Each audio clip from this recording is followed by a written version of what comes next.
Welcome to Tech Trends. Thank you very much. How will you rate the level of IT development in Nigeria today?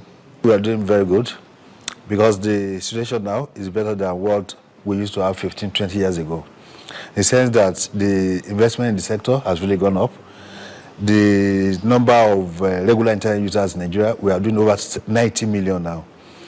And in terms of deployment in the financial sector, the TSA that we're talking about, online transactions on a daily basis and on a monthly basis, they are running into billions of naira now. So I think we are doing very well. It's really, the situation is far, far better than what we used to have 10, 15 years ago in Nigeria.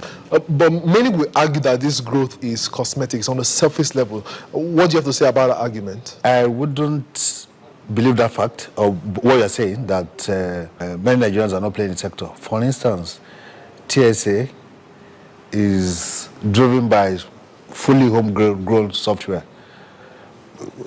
So if the whole country can depend on a platform for our transaction, and the solution they're using is a Nigerian brand, how can we say we are not doing very well? And if you see what is really coming up, especially with our young innovators, we have over 40 hubs in Nigeria now.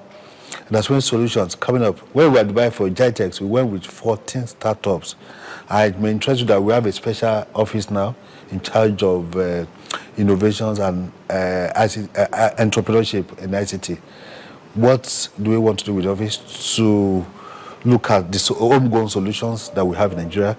How do we take them from innovations, ideas, to solutions, and to the entrepreneurship part of it? Because it's one thing for you to have an idea, it's another thing for you to translate that idea into solutions. How do you now market the solutions?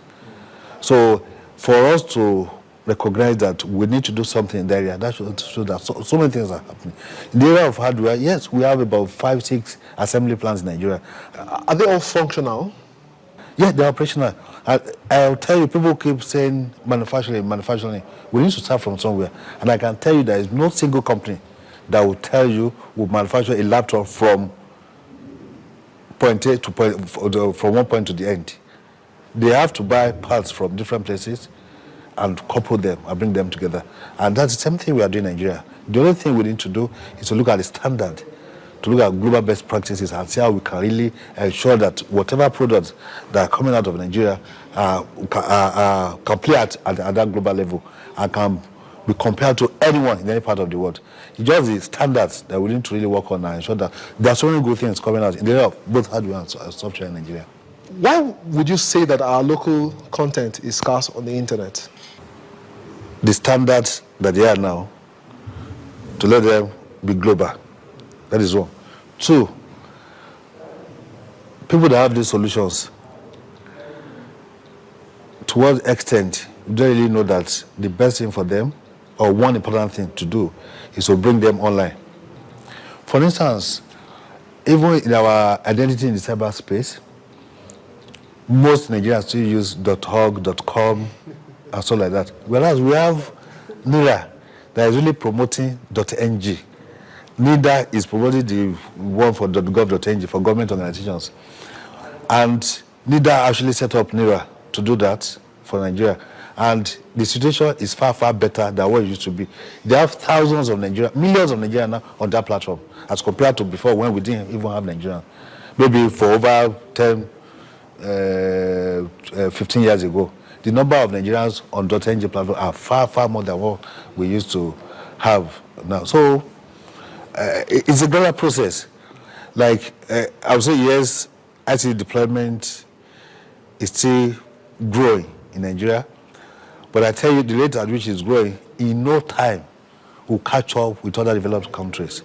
And one good thing that is working for us, we don't have to reinvent the wheel. We learn on existing practices, existing solutions. All we need to do is to leapfrog, and we're there. And trust Nigerians, the talents are there, the potentials are available. Recently, I was at a conference where the president of the Outsourcing Association of Nigeria was saying that Ghana as a country is doing better in outsourcing, including IT outsourcing. How can we change that situation? Yeah, I'll say the industry is growing. Like, it may interest you that in India we have a full-fledged department in charge of software and outsourcing.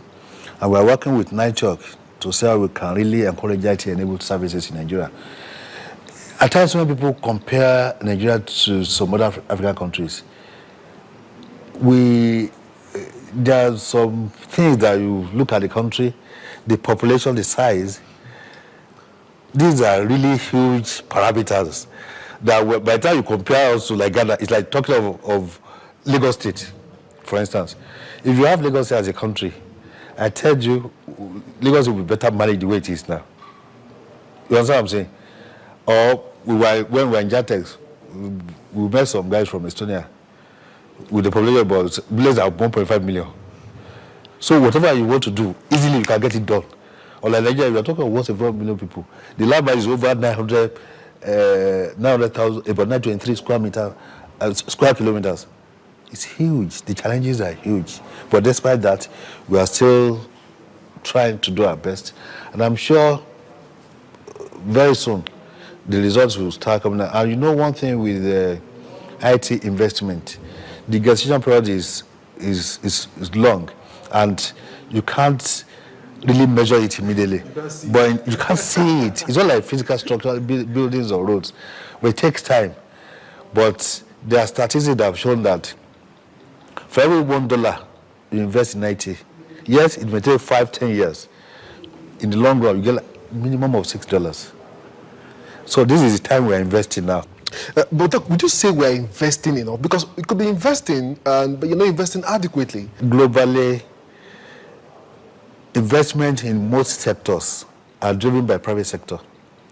The major problem I think we have in Nigeria is that we over-depend on government expenditure. And that is why we are focused on young innovators, SMEs. They are the ones that are supposed to really hold the economy, invest, control. You don't have to have billions before you can say you want to invest in SMEs. When Facebook started, there was nothing. But the guy is a multi-billionaire now in dollars. So what we need to do, and we've started with that already in NIDA, by encouraging young startups, investing in what they have as their solutions. And if other organizations to government, private sector, there are so many rich people in Nigeria who can take 5, 10, 15 young chaps, invest 10, 20, 25 million in about 10 places, and wait for what will happen in the next 10 years. I see an explosion in the development in the IT sector in Nigeria within the next 10 years. China as a country sort of has a protectionist policy, seeing that her own local content providers and software solution providers are protected. Should we imbibe that sort of strategy? I think we have to, but in doing that we have to be very careful. You don't say because you want to protect them, you shut your door to others. For instance, there was a time when we had this agreement with Microsoft to have a unified license agreement with them for all MDAs in Nigeria. Then, at the same time, we are encouraging open source. We wouldn't say because we're encouraging or we have a license with Microsoft, we won't develop open source in Nigeria. Or we can't say because we're encouraging open source, Microsoft, don't come to Nigeria, don't bring your product to Nigeria. The Intellectual Property Office, NOTAP, Office of Technology Acquisition and Protection, NITDA, and other government that have regulatory roles to play. This is where we really need to stand up and step up our game in regulating sector, in protecting our own, at the same time encouraging competition. Because if you just protect no competition, how do you measure what you are doing? How do you want to ensure that what you are doing here is in line with global best practice? If you don't do that, you are just protecting them. You just be like you have an airline, you are just playing there. You don't want to interact with the whole world. You don't know what to happen. And ICT is not done that way. It's a global thing. What you are doing here, so many others are doing in other countries. So if your own is not as good as what they have, nobody will patronize you. But if in protecting them, we expose them to competition. Let there be competition, so that even users will be able to have choice of what to do. If your product is not good, move to another. For instance, we have about 6 assembly plants in Nigeria. If you try one, it's not good, you try the other one. If that one's not, you go to another one. Market will definitely dictate to you that your product is not good. Finally, what are the other opportunities available through NIDA that SMEs watching this show now can actually take advantage of? most of these innovators, they don't really know how to take their solutions or their product to the next level in terms of the entrepreneurship skill. Because it's one thing to be a core techie person that you can program, you can have your software, but how do you take what you have to the market? How do you pitch to an investor who doesn't have time? He wants to listen to it for just 3 minutes. How do you convince him to say, I have this, I can do this and this, and if you invest this much, this is what you can get in the next 5-10 years.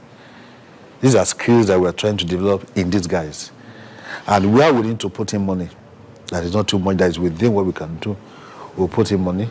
For instance, the guy that is looking for 5, or somebody that is looking for 10 million, is something that government should be able to do. Put in 10 million, maybe you have equity, or talk to other venture capitalists or people who are willing to angel investors. Thank you, Doc, for coming on Tech Trends today. You're welcome. You're welcome.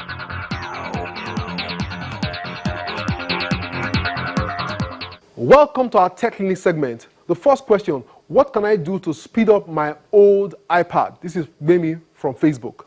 Well, I find it puzzling because this has happened to me as well. But maybe something that has to do with the fact that these devices store up so much junk over time that only a reset can do the trick. So here's what I recommend for such old devices. Do a backup of all important files to your preferred cloud service and then do a hard factory reset, which will wipe out the old OS and reinstall a new one. This might be a possible solution for all those having similar issues. But if you try this and it doesn't work, then it means that you have to change that device. I'd like to end today's show with a quote by the Happiness Research Institute, which says that social media is a non-stop great news channel, a constant flow of our edited lives, which distorts our perception of reality. Oh my, what a quote. Do you agree or not? Well, the show ends here, but the conversation continues online. Watch the entire show on the channel's TV YouTube account or via my blog, techsmart.ng. For Tech Trends, I am Chukwemeka Agbata.